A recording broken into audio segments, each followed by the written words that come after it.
So far, with different types of cast-ons we've done, you may have noticed that the edges of the fabric we create curls. They have a tendency to curl. So this is a crochet cast-on and edge curls. And this is the one we did with the part buttons, and the edge is going to curl too. And the one we made with the E-wrap and the edge curls also. So, but you may want to make a fabric that the edge does not curl without knitting a hem. So how do you do that? You'll need to create a ribbed fabric. With a ribbed fabric, the edge of the fabric does not curl. And how can you do that with your flatbed machine? That's what this will show now. So first you're going to bring out the number of needles you need for your fabric. I'm going to demonstrate over 20 needles. Then you're going to push back every other needle to non-working position like this. Now you're going to take waste yarn. Waste yarn is any yarn that contrasts with your main yarn that you're working with. So I'm working with a red colored yarn. That's my main color. So my main yarn, my waste yarn is this pink yarn. And put that in your carriage and make a cross. So you're going to have loops like this. And now you're going to take your comb and put that on these loops that are on your needles. And because I do not want my comb to catch this yarn going towards my carriage, I'm going to pull the yarn forward towards me and bring my comb up underneath the yarn and then place it on the loops between my needles, and then I can let go of this yarn. Make sure my comb isn't catching on the gate pegs, and then put a claw weight on my comb. I can hook this tail on my comb over here.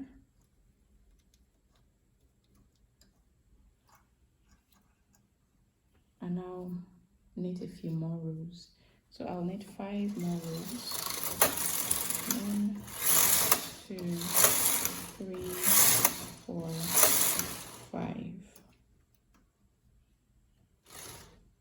Okay, so you see what's happening here where my comb is hanging in a lopsided manner. That's because I didn't hang it quite centered on my work, so it's hanging in a lopsided manner. So that's why it's really important to hang your comb in the center of your work, to center your comb on your work so it doesn't hang like this. But to correct that, you can shift your weight over so that your comb hangs in a more balanced way. So now I'm going to cut my waste yarn and put cast on thread into my carriage. So cast on thread usually comes with your knitting carriage when you buy it. But when I bought mine, I didn't know what it was used for, so I threw it away. And now I improvise. So you can use any threads or yarns that do not break easily or have a good deal of slip as your cast on thread. The cast on thread separates your waste yarn from your main yarn, so that it's easy to separate your waste yarn from your main yarn. I don't know if that makes sense. Anyway, I use sewing thread as my cast on thread because it's much thinner than my yarn and it pulls through my yarn very easily. So you can put your cast on thread through your yarn tension unit and then put it in your carriage, or you can put it on the floor like I've done and take the end of it and put it in your carriage, but you will need to put a clothes peg on this end so that you can have both hands free, one hand to control the flow of your cast on thread and the other hand to move your carriage. So now we're going to move the carriage over my knitting to knit one row with the cast on thread, just one row, and then remove the cast on thread from the carriage. I'm going to rehang my claw weight so that my work is balanced. Okay, now we're going to take the main yarn and put it into the carriage, but before that we're going to set the tension down by 2 numbers.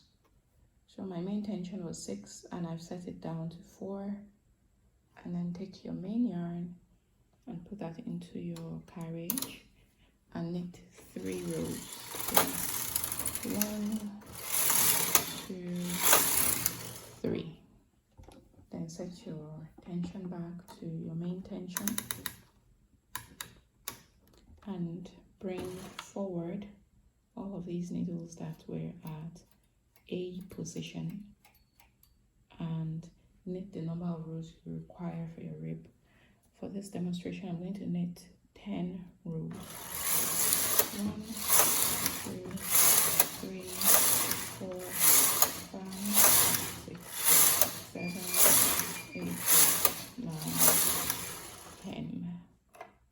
Now the fun part where we reshape our fabric into the ribbed fabric.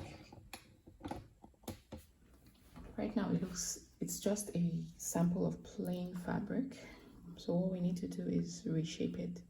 So if you look at this fabric, you will notice between the section where we knit the needles in a 1x1 needle arrangement and over here where we knit all the needles, you've got spaces like little eyelets.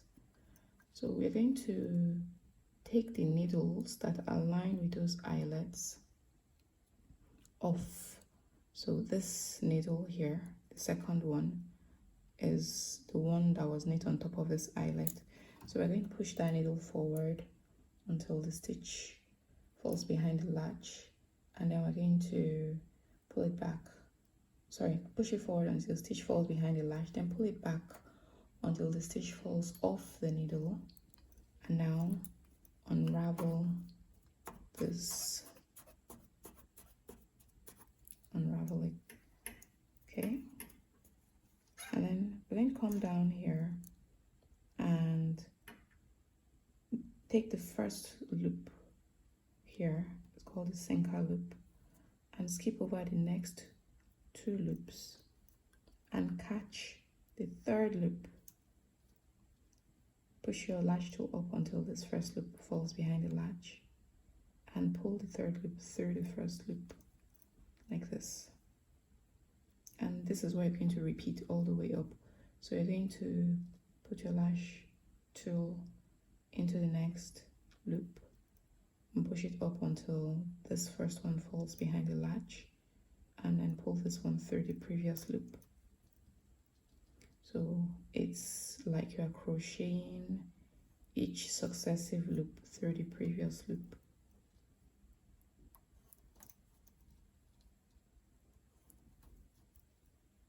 So we're going to just crochet up till the end.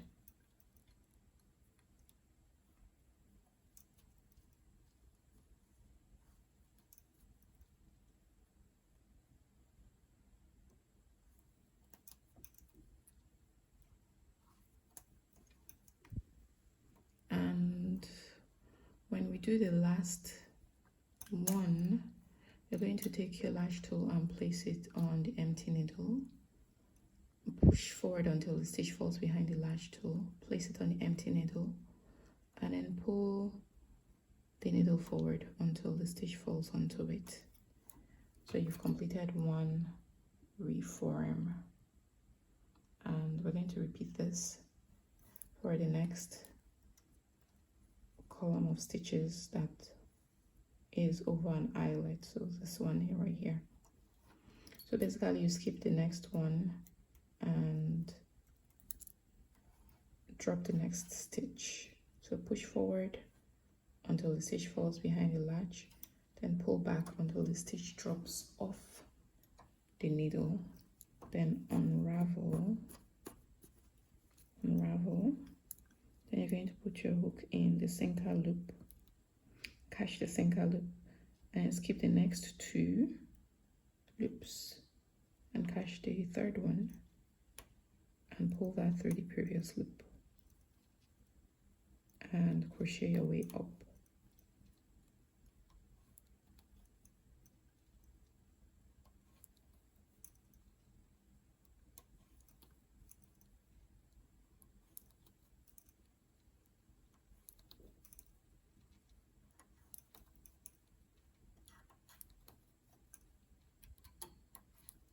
And once you've done the last one, push your crochet hook forward until the stitch falls behind the latch.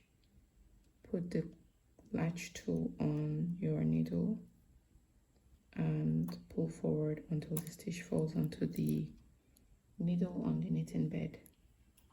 Skip the next needle and repeat in the next one.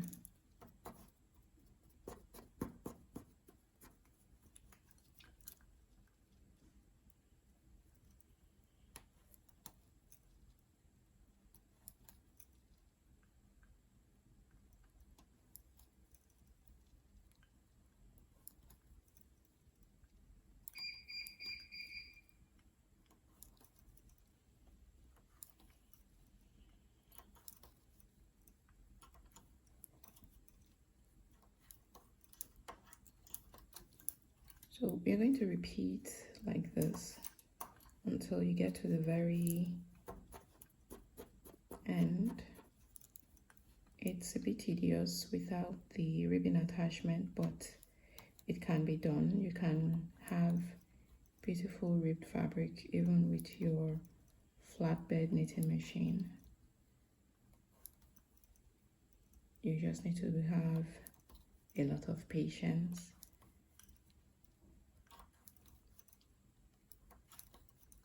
And the more you practice with it, the faster you will get.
I forgot to mention earlier, if it's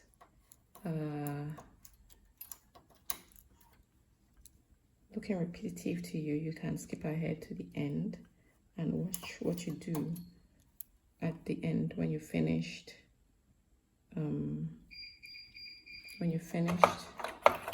reforming your stitches. So here now I have just dropped off the next one, which I shouldn't have, so I'm going to pick it back up, put my transfer tool through it and put it on the needle and pull the needle through that stitch and reknit.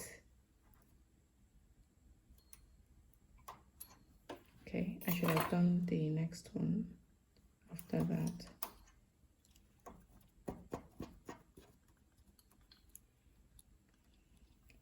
And I believe this will be the last one. No, there's one after this, which will be the last one.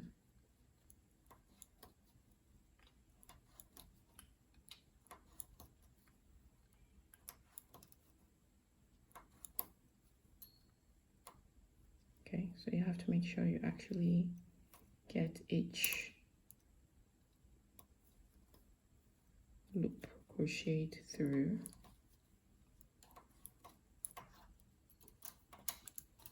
And then after that, the last one. So I'm going to drop all those stitches off and then find the sinker loop, first loop.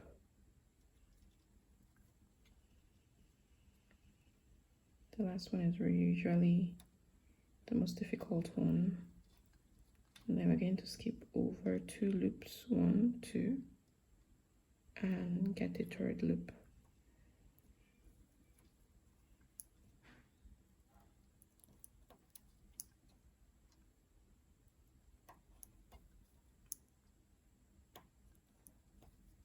You notice how I'm using my finger to secure this loop so it doesn't fall off my needle as I try to catch the next loop.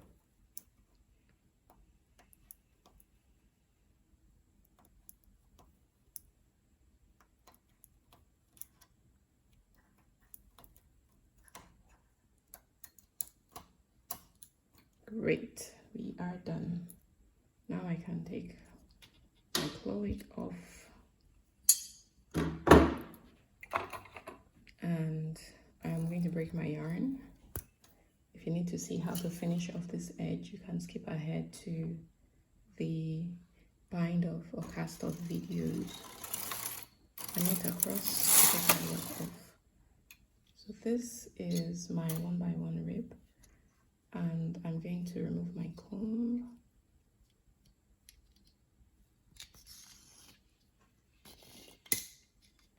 And cut my waist yarn, my cast on thread rather. So I'm going to take this end of my cast on thread and just pull. Okay, now edge cut. Come over to the other edge and pull the cast on thread through my fabric. It's out, and then I can just separate my waist yarn from my rib. And here is beautiful ribbon that we have just created. This is what the edge looks like. Very lovely. So even without a ribbon attachment, you can create beautiful ribbed fabric.